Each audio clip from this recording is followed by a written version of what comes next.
President Trump is angry at NATO again, insulting the alliance as a, quote, paper tiger for not supporting his effort to open the Strait of Hormuz, even as he sends more Marines to possibly do that very job. The war is intensifying in some ways, and Iran appears unready to fold, though its offensive and defensive capabilities have been quite obviously degraded by continued American and Israeli strikes. One question hovering all of this, if and when the Arab states of the Gulf, under Iranian attack themselves, join the fight. Joining me tonight to discuss this and more, Idris Ali is a national security correspondent and Pentagon correspondent at Reuters. Stephen Hayes is the editor of The Dispatch. Vivian Salama is a staff writer at The Atlantic, and David Sanger is a White House and national security correspondent at The New York Times. Thank you all for being here. Let me start by showing you something that Donald Trump just posted on Truth Social. It's his conditions. He's arguing, it seems today, that most of the conditions for ending the war have been met. He says that the goals of America include completely degrading Iranian missile capability, launchers, and everything else pertaining to them, destroying Iran's defense industrial base, eliminating their Navy and Air Force, including anti-aircraft weaponry, never allowing Iran to get even close to nuclear capability, protecting at the highest level our Middle Eastern allies. So, David, in another presidency, we would say, oh, the president has issued a statement saying that the war is winding down. But in this presidency, what he says today might not be relevant tomorrow. Is the war winding down? Well, the opening sentence of his statement, Jeff, said, as the war is winding down. That's why I'm asking, but I'm not taking it at face value. But at the same time, you could argue the war is winding up because he is sending more Marines in. He is increasing the pace of the attacks, and we can talk later about what kind of targets they are hitting. What struck me about the statement was a few things. First of all, what it was missing. You may remember that when the war began, in the opening hours, he talked about so wiping out the Iranian government that the people could rise up and take over their government. That was gone here because he recognizes that if he leaves sometime soon, he's going to be left with a rump Islamic Revolutionary Guard Corps center to the state. Right. He softened his language a little bit about the nuclear program, making sure that they couldn't gain access to it. Well, that's very different from making sure that all the fuel is out of the country, which was their earlier goal. And you saw that suddenly he was saying to the allies, hey, the patrolling the strait is your problem, not our problem, because we don't get oil through the strait. You do. Yeah. And the question is, can he actually hand that over? Yeah. Idris, how do you read this? I think as a Pentagon reporter, we have learned over two now administrations, watch what he's doing, not what he's saying. And like David mentioned, he is sending 5,000 Marines. They should be there in a couple of weeks. The strikes have started to really ramp up. We've seen about 7,000 targets hit so far. And so the reality is, if he is looking to wind down, he's not doing a very good job. All the sort of the tea leaves and the movements indicate that this is going to get a lot tougher and a lot stronger, really. Are they running out of targets slowly but surely? Well, it's a basic math situation, right? You hit 7,000 targets. Iran is known to have about at least 6,000 missiles. They produce 10,000 drones a month. And so just basic math-wise, he's probably got a lot of targets he could hit. And, you know, the one smaller and smaller. Smaller and smaller, but the one important thing, right, we talk about the Strait of Hormuz, mines. They have about 6,000 mines available. And at some point, you're going to run out of missiles to hit all these small targets. A small missile, a small drone can do a lot of damage. Right. Steve, you study the ever-shifting moods of this White House and this president. How do you interpret this? Well, I think David's counsel is wise, and we're smart to pay attention to what the president is doing more than what he's saying. He had meetings with allies today at the White House and conversations that military planners had with allies in the region. There was no indication before the president's tweet tonight that anything had changed, that there was any move to actually draw down. To David's other point on the war aims, I mean, we've talked about it here before. He's given many reasons, right? But it was notable that not a word about the Iranian people.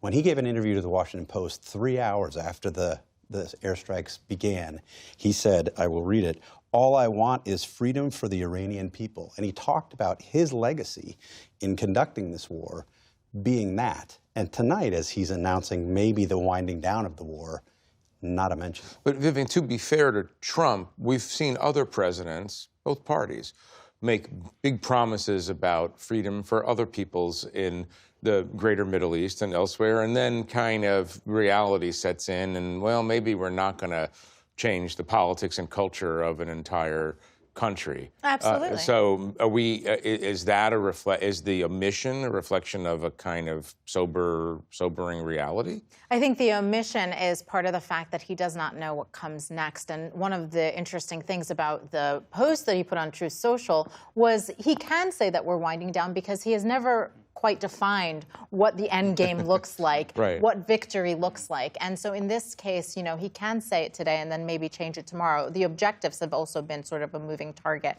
The president has, for a time, talked about freedom for the Iranian people.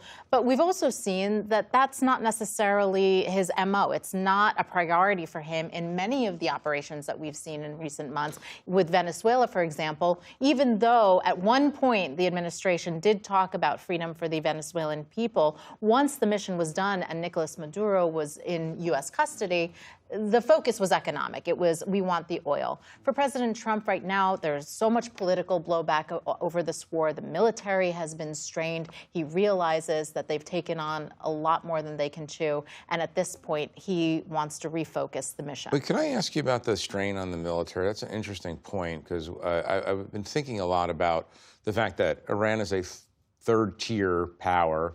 I mean, America has no true peer adversary. China's a near-peer adversary. But imagine right now if China made a move across the Strait of Taiwan and the U.S. decided, the president decided that we're going to go defend Taiwan.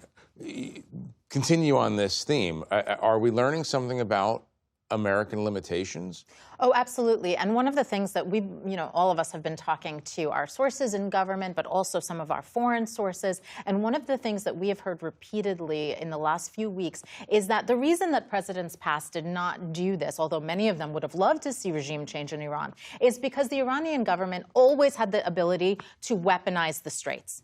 And that was some sort of their superpower here. And it was always going to be a losing battle, with the U.S. having to fight this military battle, also worry about helping to defend Israel if they were to come under attack. And then you open this third issue where it's, ensuring safe passage through the Straits and making sure that, ships get in and out. And defending all of the Arabs. And not to mention defending all the Arabs, which has now opened Pandora's box for the U.S. in terms of challenges that they're going to be facing, not to mention the destabilization of the energy markets, and just layer upon layer. Again, they bit more than they could chew, and this is something that they're realizing. You just stay on this, because it's a really interesting question. I mean, we have the greatest military in the history of the planet, the largest and most potent military in the history of the planet. How much of a strain is this? Yeah, I will point out Afghanistan, Iraq. The United States came out of those not necessarily winning, I would argue, right? So you can be the greatest military force, you can have tactical victories, but until you have a strategy that is defined, it's not going to make a difference. Look, Iran is, like you said, a third tier at best. The Chinese are ramping up ship production, missile production. They have capabilities that Iran could only dream of. And so if you're struggling against an adversary like Iran, you're really going to struggle against China. And this is with, 50% of the Air Force is currently in the Middle East. That's not currently the case. David, is the United States actually struggling? Well, what we're struggling with is achieving our political objectives. Think about. Well, we're struggling in defining the political objectives, right? even as that far, but certainly in achieving the few that the president did lay out the night that the battle began. So think about the previous two American attacks. There was one evening where the Air Force took out 3 major nuclear sites within Iran, and then went home. And so the political objective of setting back the nuclear program and the military objective were one for one. Maduro, same thing.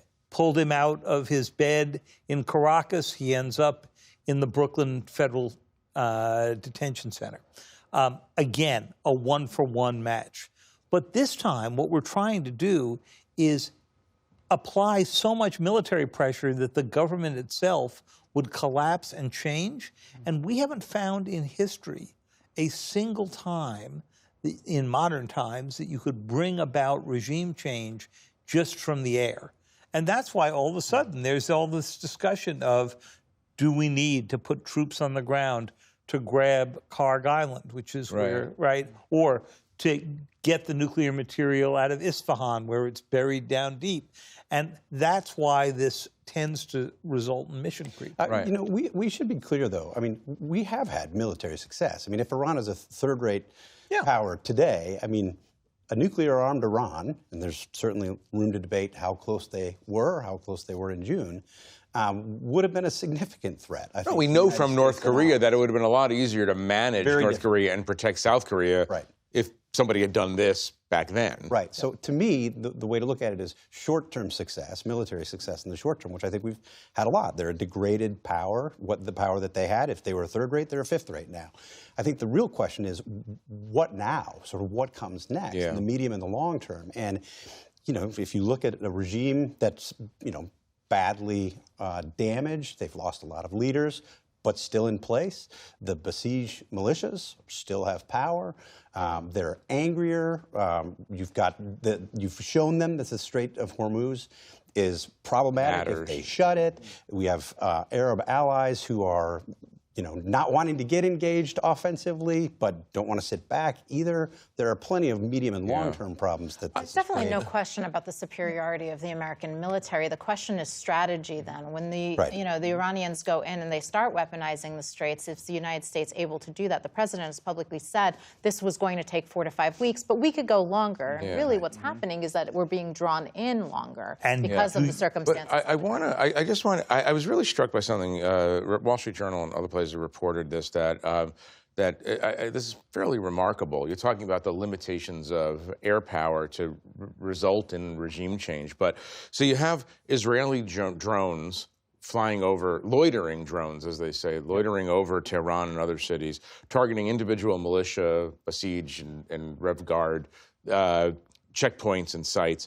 And the Israelis are getting tips from average Iranians.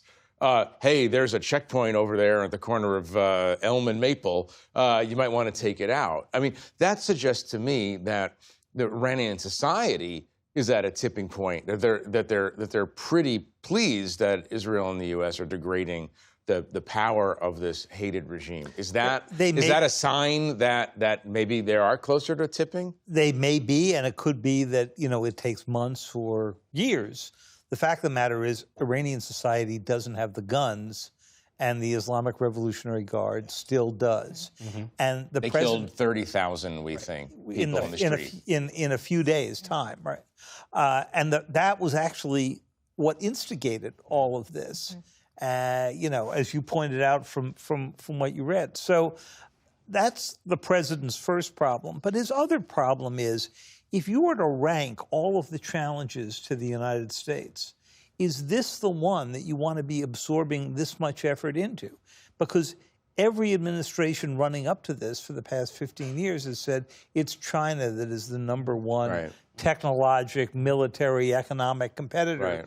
And are you basically handing it to them? By lifting the sanctions on Russia, are you undercutting the efforts in Ukraine? No, it's yet another presidency that is suffering the Godfather dictum. You know, just when I thought I was out, they pulled me back in. Although this isn't really the same level of pull as it was after the 9/11 period. This is a more of a legacy seeking. This is it's legacy seeking. It's also opportunistic. It's also lacking strategy in some ways.